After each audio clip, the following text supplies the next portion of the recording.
Hey everyone, welcome to Buckle Up series where we go hands-on with new watches. Today, Panerai invited us to their latest event in Hong Kong, celebrating the new releases from Watches and Wonders 2024, particularly the Luna Rossa collection. So previously, with the Luna Rossa collection, Panerai is based on multiple different models. But this time, all the Luna Rossa models are based on the submersible. But before we take a deep dive into the Luna Rossa models, you see what I did, the deep dive in the submersible. Anyway, before we take a deep dive in those submersible models, let's talk a little bit about Panerai's history. Panerai was founded in 1860, but I think what gave the brand its strongest identity is its association with the Italian Navy, particularly the commandos during the Second World War. When people say military watch, I think Panerai is probably one of the first brands that comes into my mind. I think a very interesting story is about the raid on Alexandria. So basically what happened was back in the World War II, a bunch of commandos repurposed some torpedoes, and their mission is to sabotage some nearby oil tankers. So they ride those torpedoes like some sort of underwater motorcycle and then to strap the explosive to those tankers. It's pretty cool. Yeah, and I think for those who have done a little bit of diving will know how difficult it is. You're underwater, there's no light, and you're only relying on your little watch to navigate, using the elapsed time and also the speed of travel. What Panerai did is they put luminous material on the dial at the 5 minutes markers instead of the single minute to make it a little bit more legible. That history of military is why whenever I put a Panerai watch on my wrist, I feel a little bit like Rambo. But back to modern times, this year, Panerai has released a collection with the Luna Rossa Prada Pirelli sailboat racing team, and this time it's all based on the submersible model. Yeah, I think the submersible and sailing is a natural match.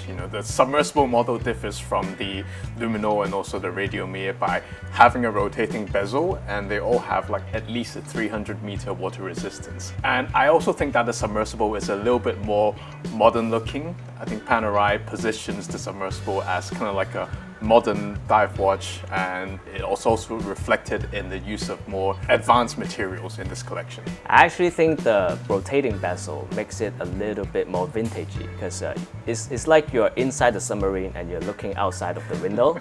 Like a porthole, right? Like a porthole, exactly. Yeah. Like you're in a Jules Verne novel or something. But while we're talking about the rotating bezel, I think the first rotating bezel watch that Panerai did was back in 1956 when they released a watch for the Egyptian Navy. That watch was massive, like 16mm diameter. I don't think I can pull that off. But it's not until 1998 that they finally put the submersible name on the dial and released the first submersible watch.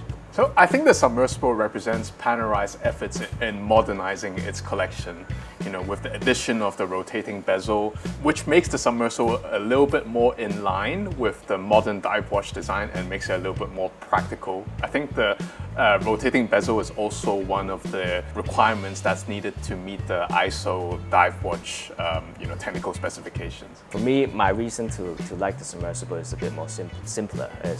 I think the submersible is probably the most rugged looking line and the most technical line out of Panerai. I think that brings Panerai Italian commando spirit into the modern world. But I do wish they would make these submersible in slightly smaller size, just to accommodate those without a commando-sized arm.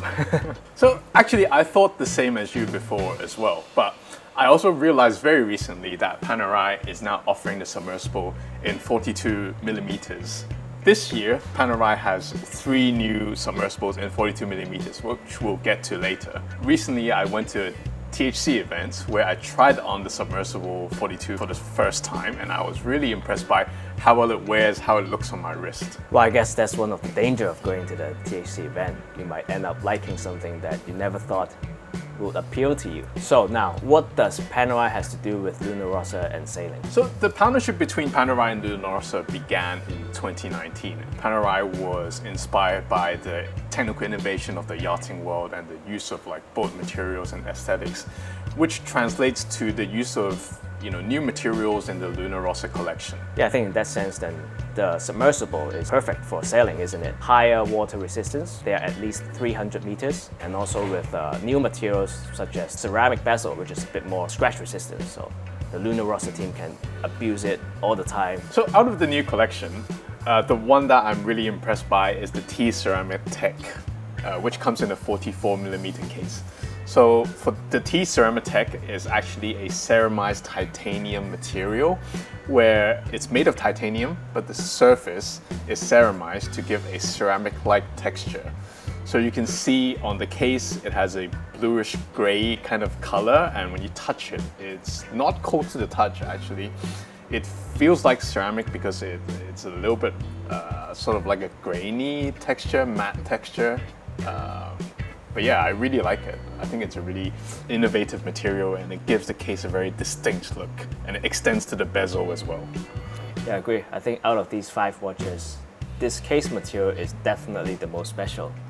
It's almost like raw to the touch. So they released this in 2 different variations, one in the Sunburst Blue Dial, and the second one, which is this one, is in the matte white dial version. But for myself, I think the 44mm of this one is still a little bit too big for myself. I don't have a commando size wrist. I prefer this one, which is the 42mm time-only model, which also comes in 2 different variations. One is the Sunburst Blue Dial, and the second one, which is this one, matte white dial. I think the 2mm does makes a difference. Yeah, personally, as someone who has a small wrist, I absolutely agree with that. And I think this is probably the more wearable model out of all the other sizes. And I think you can see that the use of the Sunburst Blue and the matte white extends throughout the whole collection. I think this has to do with the Luna Rossa aesthetic. You can also see this extending into the other features as well, such as the red sub-seconds hand and also the bi-material straps, where it's either come in a blue or grey and with a red stripe with the Luna Rossa signature on it. Yeah, I think with the matte white dial, it contrasts very well with the ceramic black bezel.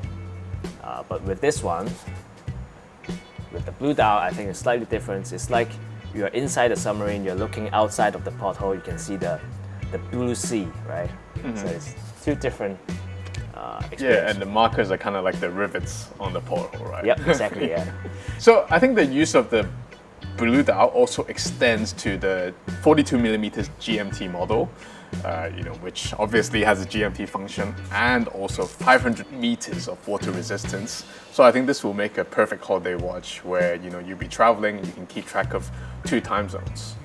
And I guess also for long distance sailing, right, where you might sail into another time zone, this would be the perfect watch for it. Exactly. That's why it's in the Luna Rossa collection. Yeah. I like that this is in the smaller size 42, but it also used titanium. And I do enjoy a watch where the weight kind of surprises you when you pick it up. So either maybe a precious metal small dress watch or a slightly larger watch, but in a very light material, but very comfortable wear. I think this fits in the latter category.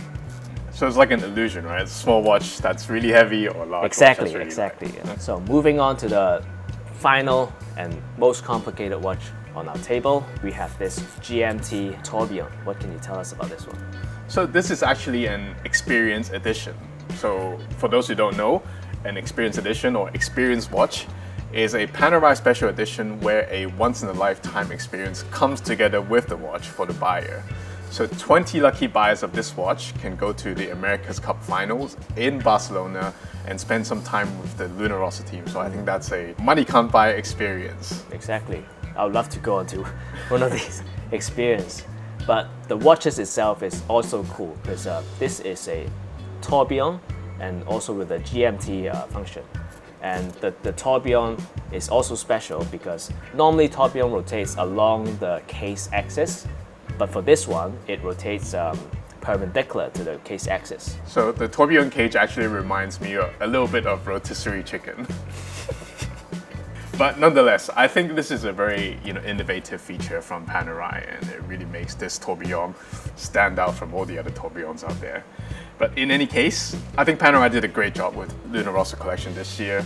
Personally, my favorites are the 42mm offerings, probably the time-only ones as well. I can't decide whether I like the white dial with the contrast or the blue dial a bit more, but definitely the most wearable for me.